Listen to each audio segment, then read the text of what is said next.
दोस्तों जीबीसीएल career institute में आपका हार्दिक स्वागत अभिनंदन है। आज है 3 सितंबर। तो 3 सितंबर से जुड़ी हुई सभी समसामयिक घटनाएं जो परीक्षा की दृष्टि से अति महत्वपूर्ण हैं, आज के इस वीडियो में हम डिस्कस करने वाले हैं।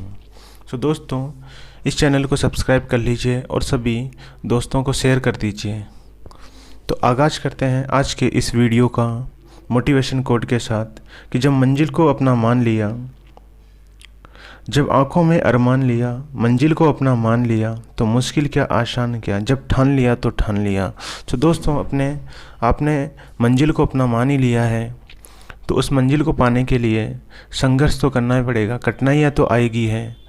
तो अब ये नहीं देखना है कि मुश्किल क्या चीज़ है और आसान क्या चीज़ है, अब तो बस मंजिल को ही अपनी बना के रुकना है। तो दोस्तों पहले क्वेश्चन की शुरुआत करते हैं। देश का पहला platinum rated green railway station कौन सा बना है? तो देश का पहला प्लेटिनम रेटेड रेलवे स्टेशन बन गया है Jodhpur. Indian green building council ने देश के सभी स्टेशनों का सर्वे किया है और जोधपुर स्टेशन ने 100 में से 90 अंक हासिल किए हैं। इसी के आधार पर जोधपुर स्टेशन को सबसे अच्छा स्टेशन मानते हुए प्लेटिनम रेटेड का टैग दिया गया है। जोधपुर सिटी को ही सन सिटी या ब्लू सिटी कहा जाता है। इसके अलावा महत्वपूर्ण जो बिंदु हैं जो परीक्षा की दृष्टि से अति महत्वपूर्ण हैं वो भी देख लेते हैं। भारत की जो पहली ट्रेन थी वो 16 अप्रैल 1853 में चली थी लॉर्ड डलहौजी के कार्यकाल में, और ये कहाँ से कहाँ तक चली थी? तो ये मुंबई से ठाणे तक 34 किलोमीटर की इसने यात्रा की थी। फर्स्ट रेलवे मंत्री जो अक्सर परीक्षाओं में कई बार पूछा गया है, तो फर्स्ट रेलवे मिनिस्टर था जॉन मथाई, और पहला रेल बजट भी जॉन मथाई के द्वारा ही पेश किया गया था। वर्तमान जो रेल मंत्री हैं वो अश्विनी वैष्णव हैं। वर्तमान में रेलवे जोन की बात की जाए तो भारत में वर्तमान में 18 रेलवे जोन हैं, और जो सबसे नवीनतम रेलवे जोन है वो विशाखापट्टनम रेलवे जोन है। 17वें रेलवे जोन की बात की जाए तो कलकत्ता मेट्रो को भारतीय रेल का 17वां जोन बनाया गया था। देश की पहली अंडर वाटर मेट्रो यानी पानी के अंदर चलने वाली मेट्रो भी कलकत्ता मेट्रो है। ये हुगली नदी में चलती है। देश की पहली ड्राइवरलेस मेट्रो की बात की जाए तो देश की पहली ड्राइवरलेस मेट्रो दिल्ली मेट्रो है, जिसकी हाल ही में शुरुआत की गई है। देश की सबसे लंबी मालगाड़ी की बात की जाए तो उसका नाम वासुकी है। देश की सबसे लंबी मालगाड़ी वासुकी है, जिसकी लंबाई 3.2 किलोमीटर है। इससे पहले सबसे लंबी मालगाड़ी थी जिसका नाम शेषनाग था, और इसकी लंबाई 2.8 किलोमीटर थी। भारत की पहली किसान रेल की बात की जाए तो पहली किसान रेल देववाली महाराष्ट्र से दानापुर के बीच चलाई गई है। ये भारत की पहली किसान रेल है जिसकी शुरुआत 7 अगस्त 2020 में की गई थी। और रेल बजट को आम बजट में कब मिलाया गया है, ये क्वेश्चन परीक्षा में बहुत बार पूछा गया है। तो ये रेल बजट को आम बजट में विवेक देबरॉय समिति की सिफारिश पर 2016 में मिला दिया गया है। यानी 2016 का जो बजट था वो लास्ट बजट था जिसमें रेल बजट को आम बजट से अलग अलग पेश किया गया। इसके बाद अब रेल बजट को आम बजट के साथ ही पेश किया जाता है। और रेल बजट को आम बजट से कब अलग किया गया है? तो रेल बजट को आम बजट से एकवर्थ समिति की सिफारिश पर 1924 में अलग किया गया है। 1924 के बाद रेल बजट को आम बजट से अलग करके अलग अलग पेश किया जा रहा था, लेकिन 2016 के बाद से विवेक देबरॉय समिति की सिफारिश पर रेल बजट को आम बजट में मिला दिया गया है। इसके बाद सबसे ज़्यादा बार रेलवे बजट किसने पेश किया है, ये क्वेश्चन पूछा जाता है कई बार। तो ये सबसे ज़्यादा रेलवे बजट जगजीवन राम के द्वारा पेश किया गया है। और हाल ही में नेताजी सुभाष चंद्र बोस के नाम की जयंती पर हावड़ा कालका मेल एक्सप्रेस ट्रेन का नाम बदलकर नेताजी एक्सप्रेस कर दिया गया है। 23 जनवरी को पराक्रम दिवस के रूप में मनाया जाता है। क्योंकि ये सुभाष चंद्र बोस की जयंती है। फर्स्ट फीमेल मिनिस्टर की बात की जाए तो पहली महिला रेल मंत्री कौन थी? तो पहली महिला रेल मंत्री ममता बनर्जी थी, जो अभी पश्चिम बंगाल की मुख्यमंत्री हैं। तो ये सारी की सारी जानकारी इस क्वेश्चन से हमें हो जाती है। ये क्वेश्चन परीक्षा की दृष्टि से अति महत्वपूर्ण है। इस वीडियो में आने वाला प्रत्येक क्वेश्चन परीक्षा की दृष्टि से अति महत्वपूर्ण है, तो सारे के सारे क्वेश्चन को अच्छी तरह नोट कर लीजिए। क्वेश्चन नंबर 2, भारतीय सेना द्वारा जापाड़ 2021 में भाग लिया जाएगा। जापाड़ 2021 क्या है? बहुराष्ट्रीय सैन्य अभ्यास। तो जापाड़ 2021 की बात की जाए तो ये बहुराष्ट्रीय सैन्य अभ्यास है, यानी अलग अलग बहुत सारे राष्ट्रों का संयुक्त सैन्य अभ्यास है, और इसको होस्ट करेगा इस सैन्य अभ्यास को रसिया। तो जापाड़ 2021 का जो होस्ट कंट्री है वो रसिया है, और भारतीय सेना इसमें भाग लेगी जापाड़ 2021 में। रसिया की बात की जाए तो यहाँ के जो प्रेसिडेंट हैं राष्ट्रपति व्लादिमीर पुतिन हैं, और रशिया की राजधानी मॉस्को है। रशिया की संसद को ड्यूमा कहा जाता है, और इंडिया तथा रशिया के बीच में एक संयुक्त एक्सरसाइज होती है जिसका नाम इंद्र है, तथा ब्रह्मोस सुपरसोनिक क्रूज मिसाइल भी इंडिया तथा रशिया के द्वारा मिलकर बनाई गई है, और S-400 विमान भारत रशिया से ही खरीद रहा है, तथा S-500 विमान भी रशिया ही बना रहा है। तो ये सारी की सारी जानकारी इस क्वेश्चन से हमें मिल जाती है। रशिया की बात की जाए तो ये एक ऐसा कंट्री है जो 2 कॉन्टिनेंट 2 महाद्वीपों में फैला हुआ है, यूरोप महाद्वीप और एशिया महाद्वीप। इसके साथ साथ टर्की देश भी 2 महाद्वीपों के बीच फैला हुआ है, यूरोप तथा एशिया महाद्वीप। टर्की को यूरोप का मरीज भी कहते हैं। तो ये सारी की सारी जानकारी इस क्वेश्चन से हो जाती है। क्वेश्चन नंबर 3, कर्नाटक राज्य द्वारा बच्चों और महिलाओं के स्वास्थ्य और शिक्षा पर ध्यान केंद्रित करने के लिए कौन से कार्यक्रम चलाए जा रहे हैं? तो कर्नाटक सरकार के द्वारा बच्चों और महिलाओं की शिक्षाओं पर ध्यान देने के लिए रायचूर, यादगीर और कलबुर्गी जैसे प्रोग्राम चलाए जा रहे हैं। तो इस क्वेश्चन का आंसर हो जाएगा उपयुक्त सभी, यानी ऑप्शन A, B और C तीनों ऑप्शन हो जाएंगे। इस योजना के माध्यम से बच्चों और महिलाओं में कुपोषण जैसी समस्या से निपटा जाएगा, तथा उनमें शिक्षा का प्रचार प्रसार किया जाएगा, जिससे कि कुपोषण जैसी समस्याओं से होने वाली बीमारियों से निजात पाया जा सके। कर्नाटक की बात की जाए तो कर्नाटक के जो मुख्यमंत्री हैं वो बसवराज बोम्मई हैं, तथा यहाँ के राज्यपाल थावरचंद गहलोत हैं। कर्नाटक में हाल ही में नवीनतम राज्य का गठन किया गया है जिसका नाम विजयनगर है। विजयनगर साम्राज्य की स्थापना हरिहर बुक्का के द्वारा की गई थी, और कर्नाटक विजयनगर का प्रसिद्ध शासक कृष्णदेव राय था, जिसके दरबार में अष्टदिग्गज थे, तथा कृष्णदेव राय के द्वारा ही अमुक्तमाल्यद ग्रंथ की रचना की गई है। कर्नाटक में प्रमुख राष्ट्रीय उद्यान हैं, बनेरघट्टा राष्ट्रीय उद्यान है, बांदीपुर राष्ट्रीय उद्यान है। तो ये सारे के सारे राष्ट्रीय उद्यान कर्नाटक में ही इसरो का मुख्यालय बेंगलुरु में स्थित है। तो ये सारी की सारी जानकारी इस क्वेश्चन से हमें हो जाती है। क्वेश्चन नंबर 4,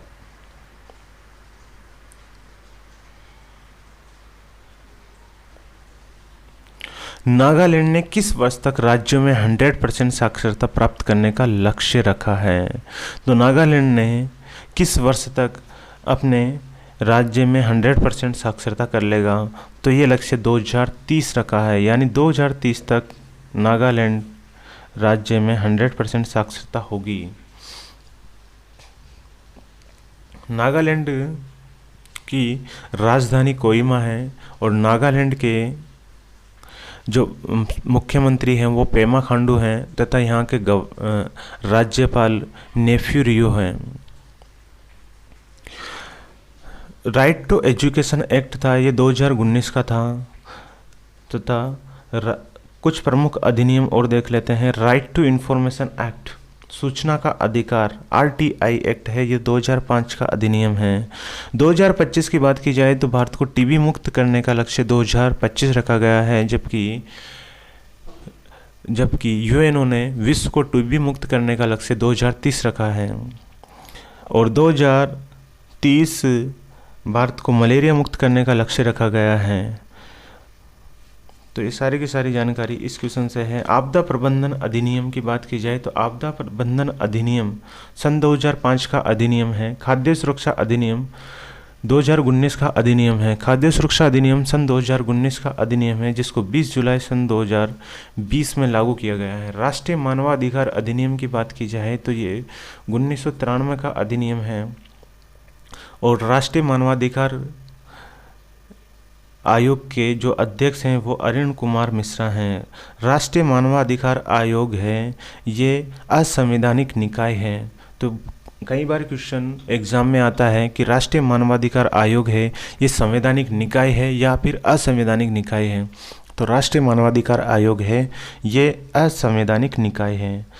क्वेश्चन नंबर 5, अगस्त 2021 में मुफ्त पानी पाने के लिए पानी बचाओ अभियान किस राज्य के द्वारा शुरू किया गया है? तो मुफ्त पानी पाने के लिए पानी बचाओ अभियान गोवा राज्य के द्वारा स्टार्ट किया गया है। गोवा राज्य की बात की जाए तो ये भारत का पहला राज्य है जो हर घर जल आपूर्ति का लक्ष्य पूरा कर चुका है। गोवा की बात की जाए तो गोवा के जो मुख्यमंत्री हैं वो प्रबोध सावंत हैं, तथा यहाँ के जो राज्यपाल हैं वो श्रीधरन पिल्लई हैं। लोकसभा की 2 सीट हैं तथा राज्यसभा की 1 सीट है।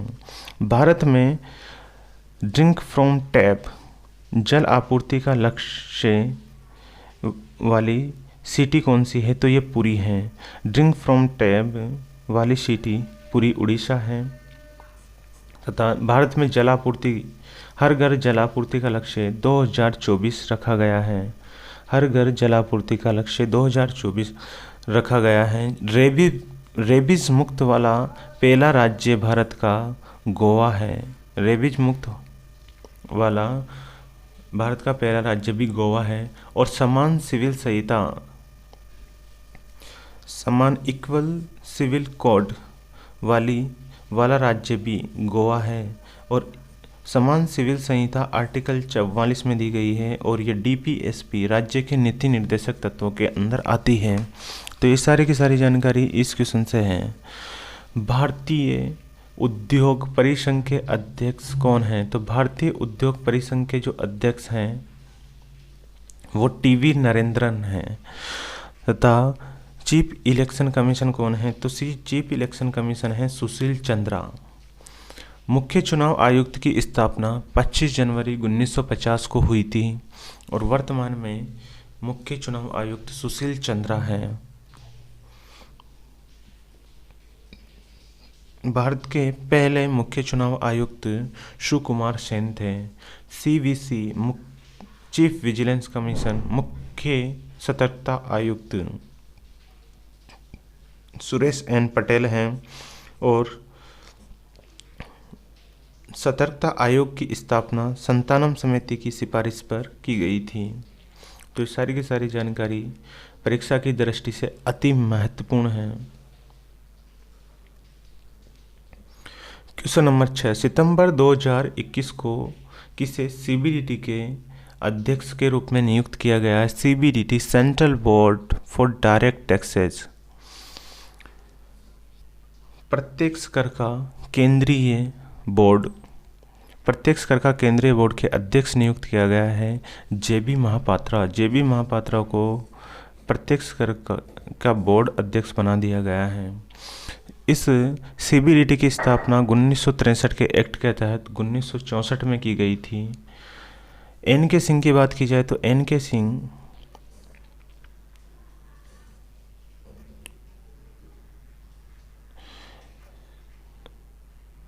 15वें वित्त आयोग के अध्यक्ष हैं। एन के सिंह क्या है? एन के सिंह 15वें वित्त आयोग के अध्यक्ष हैं और 14वें वित्त आयोग के अध्यक्ष थे वाई.वी. रेड्डी। 14वें वित्त आयोग के अध्यक्ष थे वाई.वी. रेड्डी। डायरेक्ट टैक्स और इनडायरेक्ट टैक्स से क्वेश्चन बहुत बार एग्ज़ाम में पूछा जाता है तो डायरेक्ट टैक्स के अंदर आता है।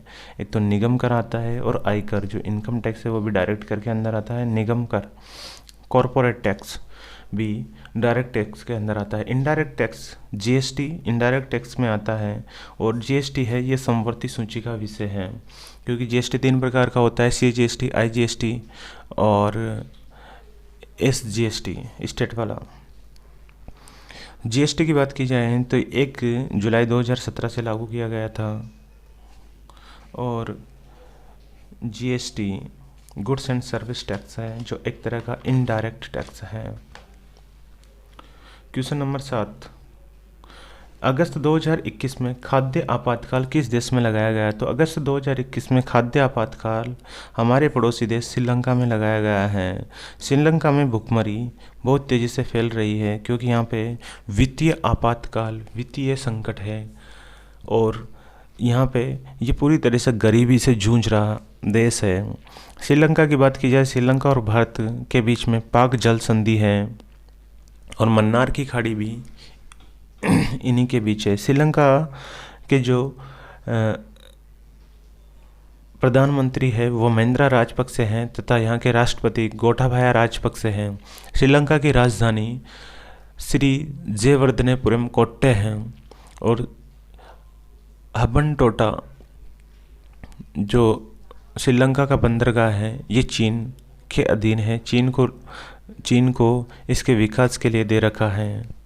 तो ये सारी की सारी जानकारी इस क्वेश्चन से है। बांग्लादेश की बात की जाए तो बांग्लादेश की राजधानी ढाका है, तथा बांग्लादेश की प्रधानमंत्री शेख हसीना है। बांग्लादेश की मुद्रा टका है। मालदीव तथा भारत के बीच में एक्वेरियन एक्सरसाइज होती है। पाकिस्तान की राजधानी इस्लामाबाद है, और प्रधानमंत्री इमरान खान हैं। पाकिस्तान ने शाहीन मिसाइल का भी हाल ही में परीक्षण किया था। पाकिस्तान तथा भारत के बीच में जो विभाजन रेखा है उसका नाम रेड क्लिफ है। किस राज्य द्वारा, क्वेश्चन नंबर 8, किस राज्य द्वारा कुश्ती खेलों को 2032 तक गोद ले लिया गया है?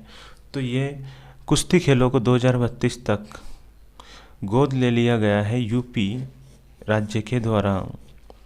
यानी यूपी कुश्ती खेलों को बढ़ावा देने के लिए इसने गोद ले लिया है। यूपी की बात की जाए तो राजधानी लखनऊ है, और मुख्यमंत्री योगी आदित्यनाथ हैं, और राज्यपाल आनंदीबेन पटेल हैं। यूपी में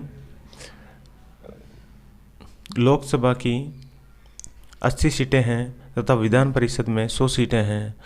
विधान परिषद में 100 सीटें हैं, तथा विधानसभा में 403 सीटें हैं। तो सबसे अधिक लोकसभा की सीटें यूपी में ही हैं, जो कि 80 हैं। यूपी